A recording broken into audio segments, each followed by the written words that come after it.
स्वागत है एक बार फिर से आप लोगों का मंथन क्लासेस के ऑनलाइन प्लेटफॉर्म पर। फ्रेंड, बिहार पुलिस नए बैच के अंतर्गत हम लोग साइंस के महत्वपूर्ण प्रीवियस ईयर प्रश्नों पर आधारित प्रैक्टिस सेट कर रहे हैं। फ्रेंड, इसके अंतर्गत हम साइंस के महत्वपूर्ण 25 प्रश्नों को सॉल्व करेंगे। तो चलिए फ्रेंड, आज के पहले सवाल पे हम चर्चा करते हैं। मानव शरीर का भार होता है ध्रुव पर अधिकतम, पृथ्वी की सतह पर सब जगह एक समान, विषुवत रेखा पर अधिकतम, भूमध्य रेखा पर अधिकतम।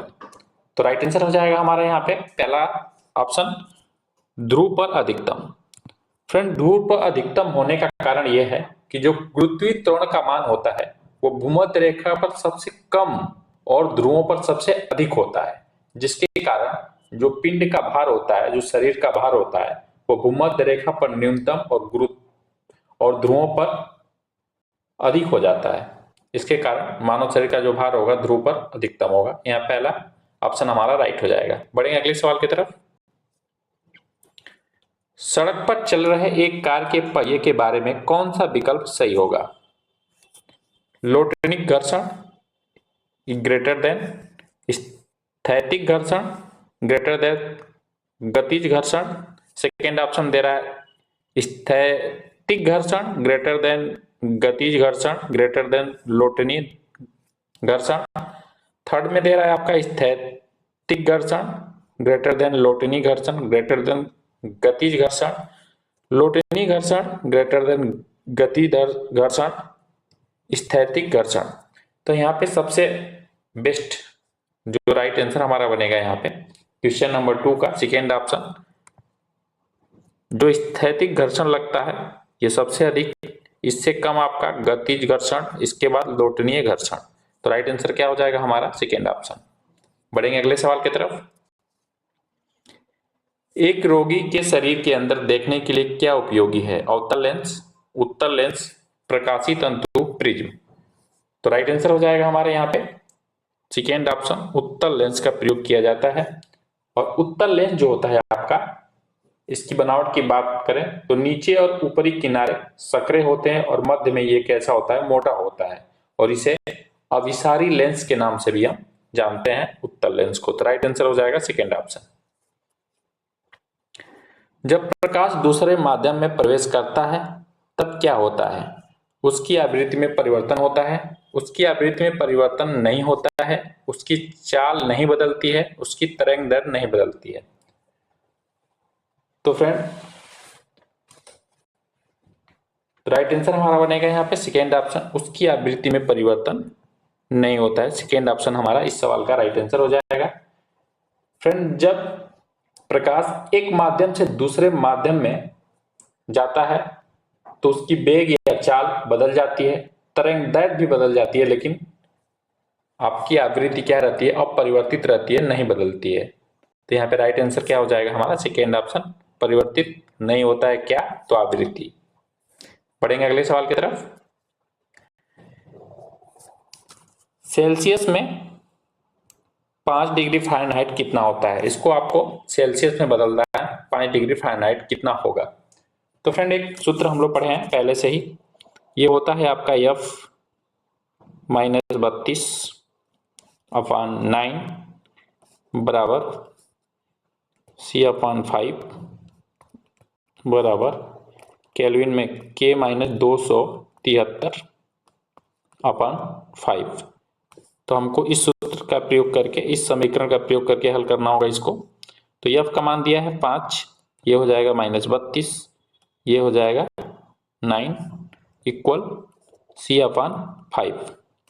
इसका त्रिभुज गुणा कर देते हैं तो ये हमारा बन के आएगा 5 - 32/9 इंटू 5 इक्वल सेल्सियस हो जाएगा। तो यहाँ C बराबर हमारा हो जाएगा 27/9 इंटू 5। यहाँ पे हो जाएगा, ये माइनस में है आपका, तो यहाँ C बराबर कितना हो जाएगा? -15। तो राइट आंसर क्या हो जाएगा हमारा?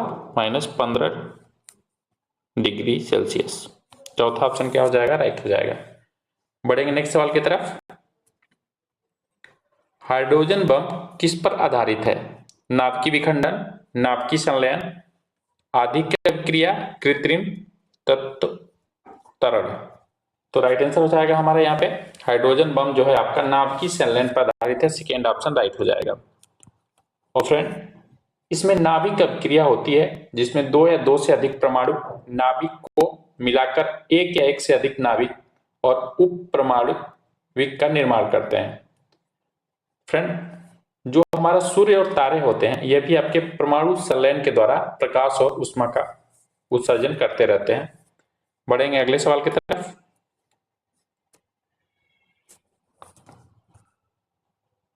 तो हमारा 6 का राइट आंसर जो था सेकेंड ऑप्शन था। किसकी ऑक्सीकरण संख्या सदैव -1 होती है? यहाँ पे -1 दे रहा है, -1 होती है। तो यहाँ पे राइट आंसर हो जाएगा फ्लोरीन की। पहला ऑप्शन हमारा राइट आंसर हो जाएगा। F जो होता है फ्लोरीन जो होता है -1 ऑक्सीकरण अवस्था दिखाता है क्योंकि यह सबसे अधिक विद्युत का ऋणात्मक तत्व होता है। यह विद्युत ऋणात्मक तत्व माना जाता है सबसे अधिक।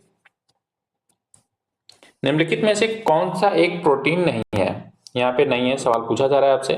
कोलेजन, इलास्टिन, रेशम, लिम्फोसाइट। तो राइट आंसर हमारा बनेगा चौथा ऑप्शन लिम्फोसाइट एक प्रोटीन नहीं है। लिम्फोसाइट या ल्यूकोसाइट के प्रकार हैं और यह रोगजनक को मारने के लिए इनका ये सहायता करते हैं हमारे रोगजनक में। बढ़ेंगे नेक्स्ट सवाल की तरफ। किसकी पोषक विधि पादक समभोजी है? किसकी पोषक जो विधियां हैं वो पादक पौधों के समान है आपकी, जिस तरह से पौधे भोजन बनाते हैं, अमीबा, सेल, यूग्लिना, केचुआ। तो यहाँ राइट आंसर हो जाएगा हमारा तीसरा ऑप्शन यूग्लिना। जो यूग्लिना होता है यह पौधों और जानवरों के बीच की एक कड़ी होती है और यह हरित लवक का प्रयोग करके यह अपना भोजन बनाता है, इसलिए इसकी विधि को पादक समभोजी कहा जाता है। विषाणुओं में रिक्त स्थान दे रहा है, होता है केवल डीएनए, केवल आरएनए, आरएनए और डीएनए दोनों, या तो आरएनए या तो डीएनए। तो राइट आंसर हो जाएगा हमारा यहाँ पे चौथा ऑप्शन, या तो आरएनए होता है या तो डीएनए होता है। यदि दोनों जनकों का रक्त समूह AB हो तथा उनके बच्चों में संभावित रक्त समूह क्या हो सकता है? A, B, AB और O, A, B और AB, A और B, A, B और O। तो हमारा राइट आंसर हो जाएगा यहाँ पे या तो AB या तो A या तो B। सेकेंड ऑप्शन हमारा राइट हो जाएगा इस सवाल का। और फ्रेंड कभी कभी सवाल ये पूछा जाता है आपका कि रक्त समूह की खोज किसने की? याद रखेंगे लॉर्ड कार्ल लैंडस्टीनर ने।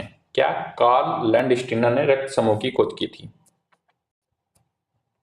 निम्नलिखित में से कौन सा संग्रथित फल है? आपसे पूछा जा रहा है कौन सा ऐसा फल है जो संग्रथित फल होता है। तो फ्रेंड जिन फलों का निर्माण आपका पूर्ण रूप से पुष्प क्रम से होता है, पुष्प क्रम के माध्यम से जिनका निर्माण होता है उसे संग्रथित फल कहा जाता है। तो यहाँ पे राइट आंसर हो जाएगा हमारा पहला सहतूत। सहतूत के अलावा भी जैसे आपके कटहल हो गया, आपका पीपल हो गया, ये भी आपके संग्रथित फल के अंतर्गत ही आते हैं। बढ़ेंगे नेक्स्ट सवाल की तरफ। एक कृत्रिम उपग्रह में विद्युत ऊर्जा का स्रोत क्या होता है? सौर सेलें होती हैं, नाभिकीय रिएक्टर होते हैं, डायनेमो, थर्मोफाइल्स। तो यहाँ पे सौर सेलें का प्रयोग किया जाता है कृत्रिम उपग्रह में। पहला ऑप्शन राइट हो जाएगा। रेडियोधर्मी पदार्थ उत्सर्जित करता है अल्फा कण, बीटा कण, गामा किरणें, उपरोक्त सभी। तो फ्रेंड जो आपके रेडियो एक्टिव आपके जो पदार्थ होते हैं ये ऐसे पदार्थ होते हैं जिनसे आपका रेडियो एक्टिव तत्व निकलते रहते हैं। तो इसमें अल्फा, बीटा और गामा ये तीनों निकलती हैं। तो उपरोक्त सभी हमारा राइट आंसर हो जाएगा। मई 1998 में पोखरण में भारत ने 5 परमाणु परीक्षण किए। बताइए पोखरण किस राज्य में स्थित है? गुजरात, राजस्थान, पंजाब हिमाचल प्रदेश। तो ये आपका राजस्थान में स्थित है। सेकेंड ऑप्शन हमारा राइट हो जाएगा इस सवाल का। बढ़ेंगे अगले सवाल की तरफ। निम्नलिखित में से विश्व की सबसे पहली महिला अंतरिक्ष यात्री कौन थी? बछेंद्री पाल, जुनको तबाई, वेलेंटीना तेरेस्कोवा, सैली रायड। तो हमारा राइट आंसर बनेगा यहाँ पे तीसरा ऑप्शन वेलेंटीना तेरेस्कोवा। और ये रूस की महिला अंतरिक्ष यात्री थी और यह रूस का वोस्टोक 6 मिशन भेजा गया था, जिसके तहत ये 1963 में अंतरिक्ष में भेजी गई थी। भारहीनता की अवस्था में एक मोमबत्ती की ज्वाला का आकार हो जाएगा, अधिक लंबा हो जाएगा, अधिक छोटा हो जाएगा, गोलाकार हो जाएगा, वही रहेगा। तो गोलाकार हो जाता है, हमारा थर्ड ऑप्शन राइट हो जाएगा। बढ़ेंगे अगले सवाल की तरफ। लोहा किससे प्राप्त किया जाता है? वह है चूने का पत्थर, बिंच ब्लेड, मोनाजाइट रेत, हेमेटाइट। तो हमारा लोहा जो है हेमेटाइट से प्राप्त किया जाता है। चौथा ऑप्शन हमारा राइट हो जाएगा। फ्रेंड, पिंच ब्लेड की बात करें आपसे तो इससे क्या प्राप्त होता है? तो इससे यूरेनियम हमारा मिलता है, यूरेनियम। और मोनाजाइट रेत से हमारा क्या मिलता है? तो इससे थोरियम प्राप्त करते हैं हम लोग, थोरियम, थोरियम मिलता है। पढ़ेंगे अगले सवाल की तरफ। निम्न में से किसे शुष्क बर्फ कहा जाता है? यहाँ पे आपसे शुष्क बर्फ के बारे में पूछा जाता है, किसे कहा जाता है? तो जो आपका शुष्क बर्फ होता है ये आपका ठोस कार्बन डाइऑक्साइड होता है। तीसरा ऑप्शन हमारा राइट हो जाएगा इस सवाल का। पानी का पीएच मान है 4, 7, 12, 18। तो सेकेंड ऑप्शन राइट हो जाएगा, 7 आपका पानी का पीएच मान होता है। निम्नलिखित में से किसे हंसने वाली गैस कहा जाता है? Nitric oxide, nitrous oxide, nitrogen pentoxide, nitrogen. तो राइट आंसर हो जाएगा second option nitrous oxide. Nitrous oxide जो होता है, इसकी सूत्र की बात करें तो N2O होता है और इसको सूंघने के बाद हंसी आती है। नीला थोथा रासायनिक रूप से है सोडियम सल्फेट, निकल sulphate, copper sulphate, iron sulphate. तो नीला थोथा जो होता है आपका कॉपर सल्फेट होता है। कभी कभी फ्रेंड नीला थोथा का आपका सूत्र पूछ लेता है, तो इसका सूत्र जो होता है CuSO4 CuSO4 5H2O होता है, याद रखेंगे 5H2O। वीटी कल्चर के द्वारा निम्न में से कौन सा एक उत्पादित होता है? सिल्क, केचुए, शहद, अंगूर। तो वीटी कल्चर के अंतर्गत अंगूर की खेती से संबंधित प्रावधान है। चौथा ऑप्शन हमारा राइट आंसर हो जाएगा। सिल्क आपका सेरीकल्चर के अंतर्गत इसका अध्ययन किया जाता है और शहद की बात करें या मधुमक्खी की बात करें तो एपी कल्चर आता है इसके अंतर्गत। मनुष्य के जीवन काल में कितने दांत 2 बार विकसित होते हैं? 4, 12, 20, 28। राइट आंसर हो जाएगा थर्ड ऑप्शन 20 दांत। बढ़ेंगे अगले सवाल की तरफ। विटामिन जो रक्त के थक्के बनने में प्रभावित होता है या थक्के बनाने में जो कार्य करता है, कौन सा विटामिन होता है? Vitamin A, vitamin B, vitamin D, vitamin K. तो ये आपका विटामिन के द्वारा आपका जो शरीर का ब्लड बहता है उसको थक्का बनाने में सहायता करता है। तो इस प्रकार राइट आंसर चौथा हो जाएगा। तो फ्रेंड, आज की क्लास में हम लोग 25 महत्वपूर्ण साइंस के आपके बिहार पुलिस के लिए महत्वपूर्ण प्रश्नों पर चर्चा किए हैं। तो फ्रेंड, आप इस सेशन से जुड़िए और फ्रेंड जल्दी आपके लिए एक नए बैच लेके आ रहे हैं जिसके अंतर्गत हम विश्व के इतिहास, भूगोल, पॉलिटिकल साइंस और मिसलेनियस जीएस के आप प्रश्नों को हम सॉल्व करेंगे। तो फ्रेंड, आप अभी तक हमारे चैनल को सब्सक्राइब नहीं किए, सब्सक्राइब कर लीजिए और बेल आइकन को प्रेस करते हैं जिससे आपको क्लास की सूचना मिलती रहे। मिलते हैं हम नेक्स्ट प्रैक्टिस सेट के साथ। लास्ट तक हमारी क्लास देखने के लिए थैंक यू।